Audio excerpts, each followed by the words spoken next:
One of America's most quoted writers once said, "The mediocre teacher tells, the good teacher explains, the superior teacher demonstrates, the great teacher inspires."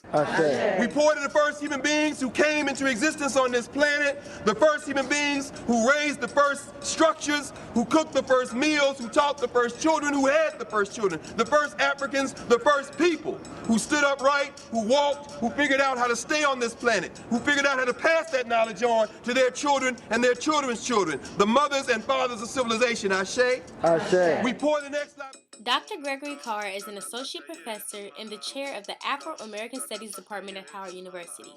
He has earned a total of 4 degrees, 1 from Tennessee State University, 2 from Ohio State University, and most notable, a doctorate from Temple University. Carr has many titles and positions. Creator and editor of the Framework for the African American History Curriculum for Public Schools in Philadelphia, co-founder of the Philadelphia Freedom Schools Movement, former board member of the National Council for Black Studies, vice president of the Association for the Study of Classical African Civilization, and of course his numerous publications. Many people find it hard to classify Dr. Carr, but he says defining him is simple. Teacher. That's pretty much sums it up. I'm a person who tries to make community with other people, and I'm a student of Africana, and I'm a believer in the collective learning experience of Black people. That's why I'm here. So let's accept, and I think you're right, let's accept that this is a social construct. Generally, an intellectual is seen as somebody who lives their life in a fashion, in a realm of ideas. Our students have voted Dr. Carr Professor of the Year not once, but twice. They have also made him one of the highest rated professors on RateMyProfessor.com. Although his classrooms seat up to 200 people, Carr's classes are usually filled within 3 days after registration begins. So what is Dr. Carr doing that has students raving about his classes and rushing to get in? I try to give what I would want to receive as a student, and I try to be constantly mindful of that. You all are our replacements. You have to be better than us.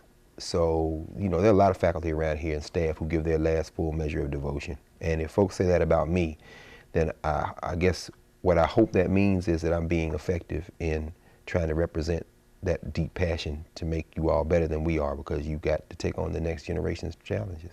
So usually when Dr. Carr registers or has a class, I'm in it.